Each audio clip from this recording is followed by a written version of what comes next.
So, thank you everybody for tuning in to BDF 44. I'm just getting home. Oh man, I just read another senseless murder took place. Police were called to a neighborhood. A lady by the name of Tay Jefferson lost her life in this process. They came to her neighborhood for something, I don't know what it was. I haven't read fully yet, but I just saw the post, so I just wanted to comment, man. I mean, how many times do we have to see this? You know what I mean? At some point, all of our conspiracy theories as African Americans, a lot of us have conspiracy theories about what this country is about and what the police are really about in this country and what they truly stand for. But quite frankly, it's getting to a point where I feel like we're just being executed. You know, like really. It's not really about serving and protecting us. It's not even really about just limited to the police. It just feels like we are being executed. We're being targeted and executed. And it's getting to a point where it's time for at least for myself to speak up on my channel and say, I don't feel like America loves me, man. I feel like there are people in America that loves me. I feel like I love my country. My father fought for this country. My grandfather fought for both of my grandfathers fought for this country. My brother is overseas right now as a Marine on his third tour as we speak. My nephew fights for this country. You understand what I'm saying? My uncle, Air Forceman, Colonel in the Air Force, has served basically his whole adult life. So I know they probably don't agree with what I'm saying. They probably don't hold the same point of view that I do. But that's what kept me from going to the Marines, besides just not, I'm not going to put that on that. I was thinking about going to the Marines. I went and took the test and all of that, but I didn't go through with it because I just wasn't made for that. But one of the reasons why I felt I wasn't made for it was because I keep seeing stuff like this happen, occurrences such as this that take place in my country. It's like, I know people from a lot of different countries pay attention to YouTube that takes place over here, people who do videos over here. I know that my last video got some real responses for some people that may or may not be from this country, but they definitely showed attention to what I had to say, and I appreciate them. So I hope that this reaches somebody outside of my country, and I hope this reaches enough people in my country so you can hear my point of view on this. I just don't feel like this country loves me, man, at all. You know, they demand upon us as African Americans not to stand for justice. They shoo us, they poo-poo us away when we say that when we describe what our point of views are and what's taking place and how we feel. And at the end of the day, I just feel like maybe it might be me that's next. You know, I feel like I got a long life ahead of me. I'm a healthy person. I'm feeling good. But is there going to be a day when I'm not going to be able to come home because the cops shot me? I mean, seriously, it's getting to a point where I have to really wonder. This lady was sitting in her apartment, minding her own business. And from the way it was described, the cops were called to this apartment, to her neighborhood. This guy peeked in her window, the police officer did, told her to put her hands up, and then shot and fired before she even really got a chance to even respond to that. That's execution in her own home. And I would love to say she's the first one, but obviously she's not. Botham Jean. This man was murdered in his own house, eating ice cream, chilling, not thinking about nothing involving committing crimes or anything of that nature. And they smoked him. This lady walked in his house allegedly thinking it was her own. I don't know how the hell that happens, but I suppose it could. Shot him, and now she's being treated by African Americans, mind you, including some of the family, like she's just some innocent princess who just made a terrible mistake. This man is gone. And now, not long after that whole situation goes down where she gets 10 years, which I thought was, I'm not as outraged as some have been, because I know that people get acquitted for stuff like that. So 10 years is about what I expect from this unfair country. But now I hear this situation takes place with Miss Jefferson. I mean, come on, man. At some point in time, and as I said in another video, we really, really appreciate, and I say this speaking for myself, as an American, I appreciate people from other country and other places who appreciate a point of view that comes from someone like myself over here. I want y'all to hear what I have to say. I want y'all to hear what we have to say, because African Americans, we have a long, tumultuous history in this country. We know how ugly it is. I think the world understands how ugly it is, but we're still dealing with some of the same things. And the problem is not only that we're dealing with those things, but that we're told not to complain about it, that we're told to behave, that we're told to put our hands over our heart and not kneel and all those good things for a country that continues to have occurrences such as these without the proper addressing it, a proper way of addressing it, without the proper repercussions going to those who commit these murders, simply because they wear a badge, or simply because they, you know, I hate to say it, but I have to, because they have white skin. I'm not sure that this cop that killed Miss Jefferson is white. I don't know that. For all I know, he could have been of color. I don't know.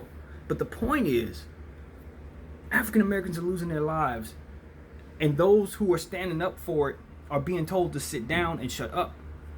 And that is not okay. You know, that is not okay. Our protests are told, we're told to be silent in our protests. We're told to behave. We're told to mind our manners as it pertains to the history of this country that never really catered to the betterment of our people. And I'm not just talking about blacks, I'm talking about everybody of color who's ever been here, including people from the Orient who've always been treated poorly as well. People, Native Americans, who've had their land stolen from them, forced into different parts of the continent, and then told that they can't come back and just even inhabit the land. They're not trying to reclaim it. And I'm speaking for folks who are Spanish, Mexican people. They're not trying to reclaim the land. They're trying to live amongst us. They have a right to tell us to get the hell out of here. All of us. Because this is theirs. And we have all these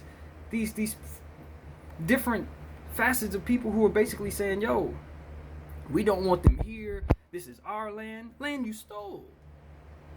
And you ain't treated the people right that you've stolen from to this very second. You want to throw people in jail for everything under the sun, but you don't want to pay reparations to people who were slaves or people descendants of slaves. You don't want to pay some money to those who had their land outright stolen. Who went to jail for that? Who went to jail for some of these outrageous crimes that took place over 400 years? Where's the justice in that? You know, it's getting to a point where I just wanted to say, overall, I just don't feel loved by my own damn country. I really don't. I do not feel loved here. And it's getting to a point where I don't feel home here. Quite honestly. You know, just even in my own personal life. You know, I walk down the street, I'm wearing a damn suit. And people are looking over their shoulder at me, looking at me like this, clutching their purses. What are we doing? I'm in a fucking suit. I'm a black man in a suit coming from work. My intentions are to get home. Not to do anything to you. Not to break your heart, not to break your arm, nothing. Not to take anything. I don't have any desires to break laws. If I did, I'd already be in jail. 35 years in, I'm good. And that's just me. What if I did have the mindset of somebody who thought that way, but then have, turned my life around? Where's the hope that I can have any sense of fairness in my life? If I were somebody who wanted to rehabilitate their lives after making some bad choices. I'm just lucky enough to be somebody who has a clean record. Who didn't find themselves in situations, weren't born in situations where I was forced to make some bad decisions. Or influenced to make bad decisions. Not to say that I haven't made some, but not the kind that we're talking about here. All I'm saying is, as an African American, whether you are from one side of the tracks or the next, whether you're from a privileged neighborhood or not, you can bury your head in the sand all you want and act like you're not of that. But at the end of the day, they will, and you know who they are, they will remind you you are black if you're black. They will remind you you're Spanish if you're Spanish. They will remind you that you're Oriental if you're Oriental. You will never be them. And so I've heard a lot of people say white supremacy is the worst facet of a cancer in our nation. There has to be some balance there. I'm not going to sit here and say that a white person can't be proud of who they are, especially if they're living their lives correctly. If I were a white person, I would not want to step on eggshells every time I'm around anybody just because of something my ancestors did or because of something my cousins are doing. But at the same time, there has to be some respect given to the fact that those things took place and that there are still things going on right now. Which is why I ask my white brothers and sisters to never utter the N-word if you respect us. Never utter that word. Not because we think that you're a racist, but because of what it means to us when you say it. What it makes us feel like when we hear it from you. I'm not saying that it's fair that you got to listen to us say it in music. I ain't saying that it's fair that you have to sit here amongst us and we sit here and call you that word. None of that's fair. But neither is what happened to us. Neither what is going on in this time right now. If you want a reason why not to call me the N-word, look at Miss Jefferson. Look at Mr. Botham Jean. Look at the many people who have lost their lives to senseless violence that has gone just basically forgiven. Look at all these imbalances that are all over this nation all the time. I don't think I'm saying anything ridiculous here. I don't. And I'm one of the few black people who will tell you, I'm not the type of person that doesn't think a white person should have pride in themselves. It's just unfortunate that every time the white pride or white power is mentioned, it's attached to something hateful. It's attached to something that puts others down and lifts only them up. You see what I'm saying? That no other facet of power would have that. If an Asian person says Asian power, I'm not thinking, oh crap, here comes the noise. If a Mexican person says Mexican pride, I'm not sitting here saying, oh, here comes some problems. But when it's white power for whatever reason, because of the history, because of the practices, a good white person can't express being proud of themselves because of their race, because of the history and the bullcrap that has come along with it. And I don't think that's fair to them, quite honestly. If I'm being real, I've always felt that way. It's just not fair. I would love to live in a world where a white person could say white power and I say, right on, brother, black power. And it's cool because there's love there. But there ain't no love there right now. We are far away from love because injustices have taken place, crimes have been committed, and there's been no justice. That's why. And there are many, many people who are still screaming white power or what have you, and it's all about separatism. It's not about instilling hope in others. It's not about helping others get to the place that you're at with privilege. If you instilled love in your white power, if you instilled hope in your white power, if you instilled the principles of Christianity, which they were initially supposed to be about, in your white power, it would be more people who would be able to sit back and say, yeah, let them have their time. It's cool. It's fine. There's nothing wrong with that. If they're good white people, let them be proud of themselves. So that's why I say to everybody, if you're Caucasian, be the best one of them. Be the one that ain't like that. If you have love in your heart, just be yourself.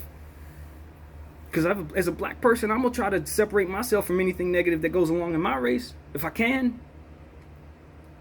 If I can. You see what I'm saying? There's a lot wrong with this country. My point of view is skewed to a degree because I've only been in my little bubble my whole life, and I respect that. But it has to come to a point where we got to start asking ourselves, what kind of energy are we putting out here? What kind of energy are you putting out into the world? What kind of world are you leaving your children in when you leave a world only for them to be hated in? You understand what I'm saying? When you preach hatred, hatred comes back to you. When you preach separatism, people want to stay away from you. They don't want to do business with you. And they have to walk on eggshells. Your grandkids are going to have to walk on eggshells even more so than you are right now because of the stuff that you continue to perpetrate over and over again, if that's the word. The stuff that you continue to push along in the negative vibes, in negative ways. I hope I'm conveying myself properly because this is something that's been on my mind for a long time. There should be no reason why good white people can't be happy because of and proud of their race. But because so many things have happened, so many people have used that as a means of pushing hatred and pushing evil and pushing separatism and pushing classism and all different types of things that just keep people away from one another and keep people from communicating with one another, that there's really no room for them to move. And it's going to get worse because of occurrences that continue to happen. What world are you leaving your grandkids in? Because I'm telling you, we're talking. Black people are talking.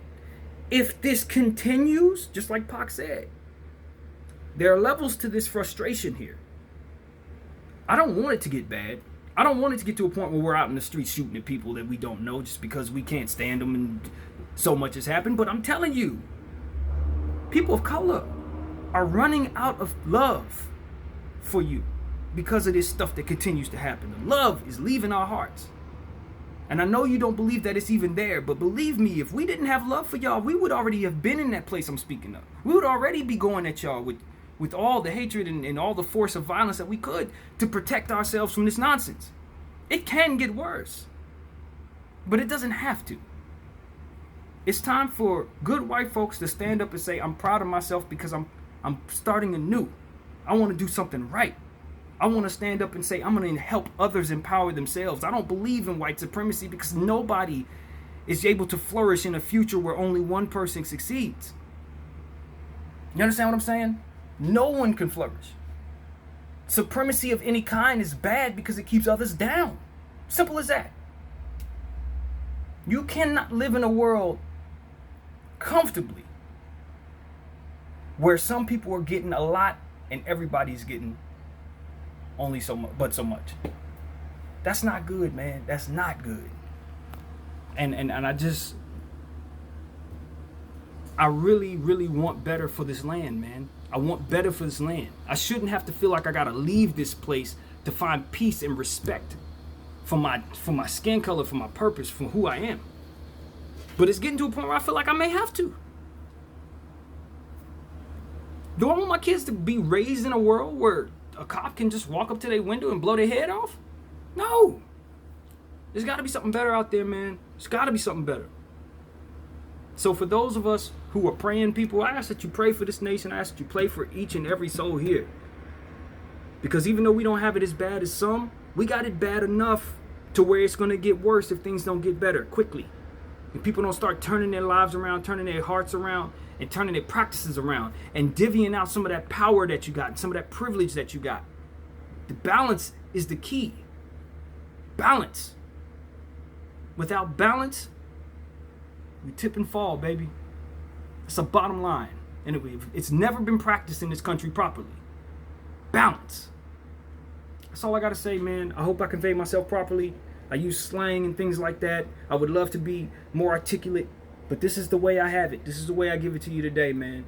That's my hope for this nation. It's my hope for this country. And hopefully, if we can make these changes, maybe we can once again be the biggest influence in the world. Maybe we can maintain our influence on others, but pushing them in the right direction so that they can kind of, follow our lead. That's why I'm proud of being from Los Angeles, particularly because I see different gangs are starting to come together in this time right now, starting to put their guns down and pick up some appreciation from one another just because we have a common enemy. And unfortunately, that enemy is white supremacy, aka the imbalance of it all. It's not about hating you because of your skin color, because you hate me because of my skin color. It's about the balance of power and how important that is for everybody to just believe in one another and be able to agree to disagree. It's the only way we're gonna move forward, man. But we have to just get back to the mainstay of what I'm talking about. We have to find a way to revamp what's going on with the police department. I know there are a lot of cops that are probably gonna watch this video and be like, whoa. If you're not a part of the problem, you're not a part of the problem. But if you are and you won't admit it, it's gonna have consequences for everybody. We can't continue this way. Eventually people gonna start shooting at y'all. For real. And it ain't necessary. It ain't worth it. Everybody has families. Your job is only gonna be your job for as long as you have it. Your life is bigger than your position. So if you living as if you can't be touched, eventually you will be. If you living as if that badge is gonna protect you, it's only about this big. I don't know what else to say, man. I'm hurt by this, man. Rest in peace, Miss Jefferson. Rest in peace to both from Gene and every single other human being that's lost their lives in any form or fashion of violence, injustice, racism, classism, all the worst isms, sexism, homophobia, whatever it is, man. We gotta find balance in our lives. We gotta find balance in our country. If not, it's gonna crumble. It's going to fall. That's all I got, man. Peace. PDF.